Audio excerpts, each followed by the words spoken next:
तो अगर आपको भी जीएसटी से आईटीसी को लेकर नोटिस आया हुआ है तो यह वीडियो आपके लिए है। दोस्तों, बहुत सारे असेसीज को आईटीसी के डिफरेंसेस को लेकर, यानी कि उनके द्वारा जो जीएसटीआर 3B में आईटीसी क्लेम किया गया है लेकिन वह जीएसटीआर 2A में रिफ्लेक्ट नहीं हो रहा है, बहुत सारे नोटिसेस मिले हुए हैं। इसको लेकर अभी भी डिपार्टमेंट के लेवल पर कन्फ्यूज़न था कि इसका क्या सोल्यूशन निकलेगा। तो इसको स्ट्रीमलाइन करने के लिए डिपार्टमेंट एक सर्कुलर लेके आया है। सर्कुलर नंबर 183 2022 का सर्कुलर है।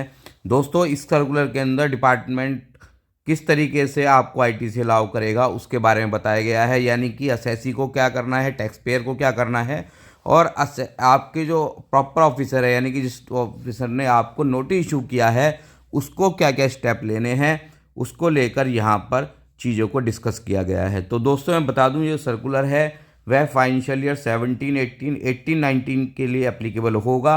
लेकिन मैं आपको साथ साथ ये भी बताता चलूँ कि उड़ीसा हाई कोर्ट ने अभी एक केस के अंदर कहा है कि यह सर्कुलर फाइनेंशियल ईयर 19, 20 के लिए भी एप्लीकेबल होगा। तो दोस्तों, ये सर्कुलर आने वाले टाइम में बहुत इंपॉर्टेंट होने वाला है। तो अब हम इस सर्कुलर में डिस्कस करेंगे कि क्या क्या बताया गया है। दोस्तों, इस सर्कुलर में शुरू में डिपार्टमेंट ने खुद एक्सेप्ट किया है कि उसके द्वारा 2A जो है इनिशियल पीरियड में पोर्टल पर रिफ्लेक्ट नहीं हो पाया, जिसके कारण असेसी जो है 2A को मैच नहीं कर पाया। तो यहाँ पे डिपार्टमेंट ने सबसे पहले डिस्कस किया है कि डिफरेंसेस किस किस वजह से आ सकते हैं और उनका सोल्यूशन क्या रहेगा। तो सबसे पहले यहाँ पे जो डिफरेंस का रीज़न वो कॉमन है कि जो सप्लायर है वह अपना जीएसटीआर 1 नहीं भरा है लेकिन उसने जीएसटीआर 3 भी भर दिया है। यानी कि बहुत सारे लोग ऐसे हैं जिन्होंने अपना जीएसटीआर 1 नहीं भरा है, 3 भी फाइल किया हुआ है, जिसकी वजह से 2A के अंदर आपका इनवॉइस रिफ्लेक्ट नहीं हो रहा है। अगला पॉइंट क्या है कि असेसी ने जो आपका सप्लायर है उसने R1 भी भरा है, 3B भी फाइल किया है, लेकिन वह आपकी इनवॉइस को वहाँ पे रिफ्लेक्ट कराना ही भूल गया। और उसके द्वारा यहाँ पे से दोस्तों यहाँ प्रेस्क्राइब नहीं किया गया है, मैं आपको बता दूँ, उसके द्वारा टैक्स पे किया गया होना चाहिए जब भी आपको आईटीसी मिलेगा। तो आप सोचेंगे कि उसके द्वारा टैक्स कैसे पे किया गया होगा। दोस्तों, बहुत सारे असेसी ऐसे हैं जो उस सप्लाई को एनुअल रिटर्न के अंदर भी शो करके टैक्स पे किया गया है। बहुत सारे लोगों ने जीएसटीआर 3B के DRC 03 के थ्रू वहाँ पे टैक्स पे किया है। अगला सिनेरियो यहाँ पे जो बहुत कॉमन था 17, 18, 18, 19 के अंदर, यानी कि आपको इनवॉइस तो सप्लाई ने इशू करी B2B की, लेकिन उसने R1 के अंदर उसको B2C के थ्रू रिफ्लेक्ट कर दिया। दोस्तों, इसी के साथ एक सिनेरियो और है कि जहाँ पर आपका जीएसटीएन नंबर डालने के बाद सप्लायर ने किसी और का जीएसटीएन नंबर डाल दिया। तो दोस्तों, यहाँ पे अब डिपार्टमेंट क्या आपके लिए जो प्रॉपर ऑफिसर है वह क्या स्टेप लेगा। तो दोस्तों, यहाँ पे जो प्रॉपर ऑफिसर है वह सबसे पहले आपसे उस इनवॉइस की डिटेल मांगेगा जो आपके जीएसटीआर 2A में रिफ्लेक्ट नहीं हो रही हैं, और उसके बाद वह इंश्योर करेगा कि आपके पास वह इनवॉइस या डेबिट नोट जिसके थ्रू आप आईटीसी क्लेम कर रहे हैं वह आपके पास ओरिजिनल है या नहीं है। दूसरा, वह इंश्योर करेगा कि आपके द्वारा वह माल और सर्विस रिसीव कर ली गई है, यानी कि कहीं ये कोई बोगस इनवॉइस का केस तो नहीं है। तीसरा, वह इंश्योर करेगा, यानी कि आपसे प्रूफ मांगेगा कि आपके द्वारा उसकी पेमेंट, उस इनवॉइस की पेमेंट अलॉन्ग विद टैक्स कर दी गई है।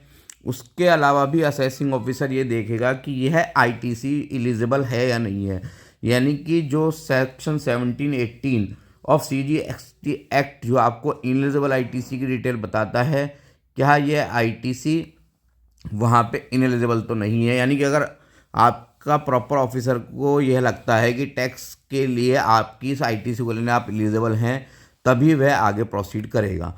तो दोस्तों, इन कंडीशंस को पूरा करने के बाद, यानी कि प्रॉपर ऑफिसर सेटिस्फाइड होता है कि यह सारी कंडीशन आप मीट आउट कर रहे हैं, तो फिर वह आपसे कहेगा कि अगर आपका यहाँ पे दो जगह इसको बांटा गया है, अगर आपका डिफरेंस ईयर वाइज 5 लाख रुपए तक है या 5 लाख रुपए से ज़्यादा है, तो अगर 5 लाख रुपए तक का डिफरेंस है तो वह आपसे कहेगा कि आप कंसर्न सप्लायर से एक सर्टिफिकेट ला के उनको दीजिए जिसके अंदर सप्लाई इस चीज़ को सर्टिफाई करेगा कि उसके द्वारा यह गुड्स या इस सर्विसेज की सप्लाई की गई है और उसके द्वारा इसके ऊपर जो जीएसटी है वह पे कर दिया गया है। दोस्तों, अगर डिफरेंस 5 लाख रुपए से ज़्यादा है तो जो कंसर्न सप्लायर है वह अपने सीए से इस चीज़ को सर्टिफाई करवा के देगा कि उसके द्वारा यह सप्लाई की गई है और उसके द्वारा उसके ऊपर टैक्स पे कर दिया गया है। तो दोस्तों ये सब कंडीशन अगर आप फुलफ़िल करते हैं तो जो प्रॉपर ऑफिसर है वह आपको आईटीसी अलाउ कर देगा।